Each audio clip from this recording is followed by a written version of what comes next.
progress is not foreordained. The key is freedom. We look at the future and we see nothing.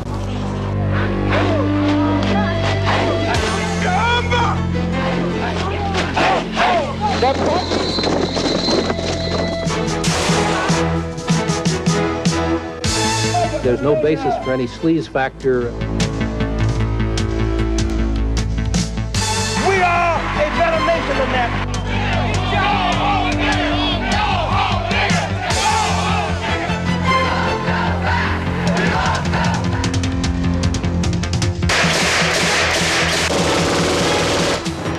I want a kinder and gentler nation.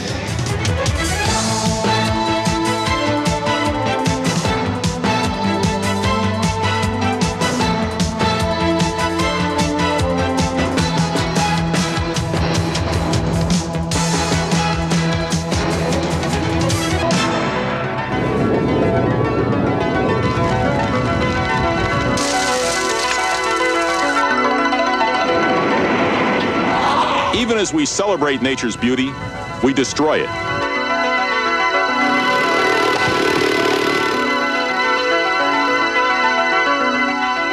I'm not bad. I'm just drawn that way.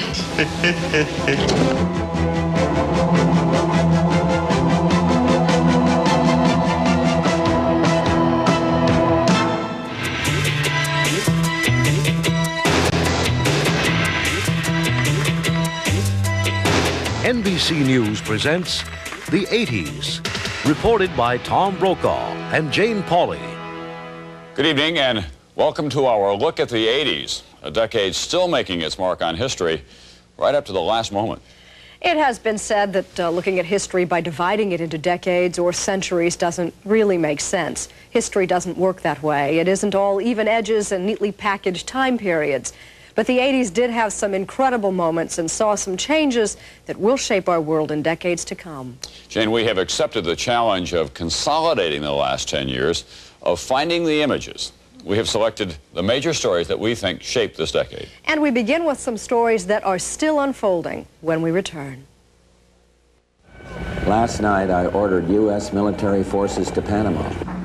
General Manuel Noriega, an indicted drug trafficker, declared his military dictatorship to be in a state of war with the United States. Our purpose, to protect Americans, to protect the integrity of our treaty, to restore democracy in Panama, and bring to justice the fugitive Mr. Noriega.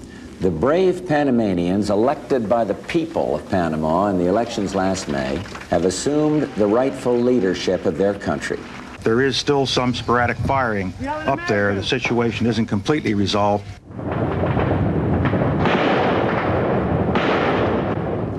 Every human life is precious. And yet I have to answer, yes, it has been worth it. Noriega presented himself at the papal nunciariate and turned himself in for political asylum. The 80s just won't stop making news, and the story that's most likely to put this decade into the history books is also still happening. For lack of a better title, it's the decline and fall of the communist empire. Jane, it has been a free fall, and last month in Berlin and in Prague, I watched the ground give way. To watch Germans hammering and chiseling pieces out of the Berlin Wall, that was an astonishing personal experience, especially when you remember how the 80s began with the Soviets in Afghanistan.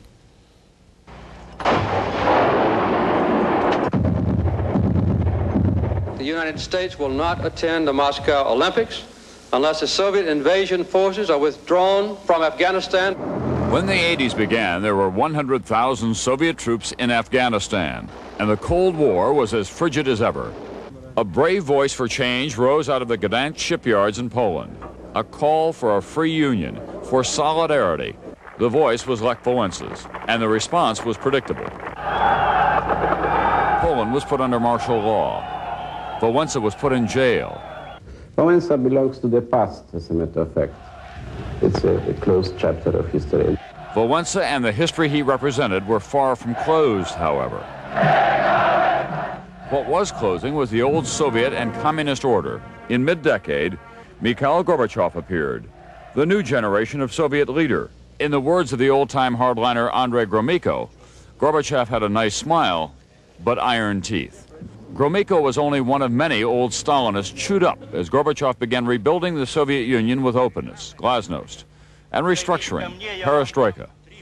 Gorbachev had decided that the Soviet Union could no longer control its empire through force. We cannot dictate our values or impose our way of life upon others. Gorbachev called Afghanistan a bleeding wound and pulled out. He faced angry citizens fed up with long lines and empty shelves. He squared off against opponents in the halls of the Kremlin. And he created a firestorm in Armenia and Georgia, in Lithuania and Estonia. Openness took on a new and frightening dimension. Gorbachev took his act overseas to break down economic barriers in the West and to break the chill in relations with the Chinese. China was having its own troubles with openness and economic reform, and its leaders were humiliated when students occupied Tiananmen Square in Beijing during Gorbachev's visit. Just what happened in Tiananmen Square? No casualty resulted from the clearing of Tiananmen Square. Not one people died on Tiananmen Square. Mr. Yuan, I find that an astonishing statement on your part. The actual total of those killed will never be known. It was certainly in the hundreds.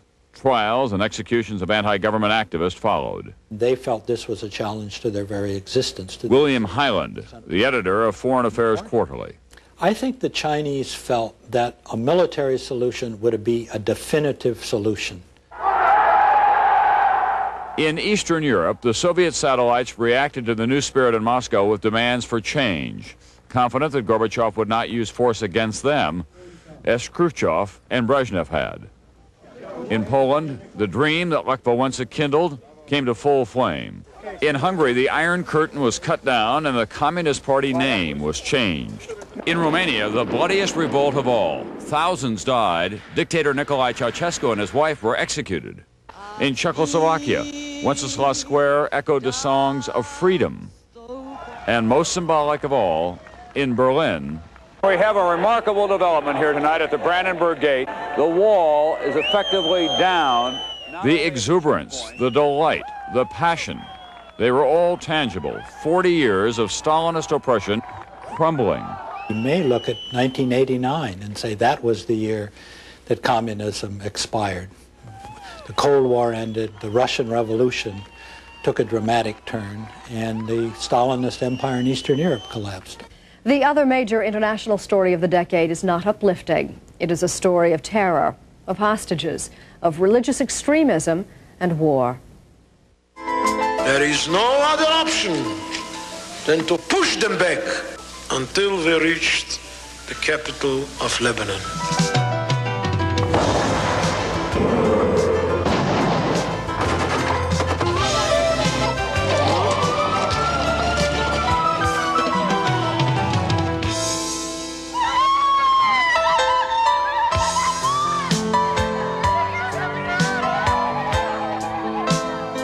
The PNC had accepted two states, Palestine state and Jewish state, between brackets, Israel.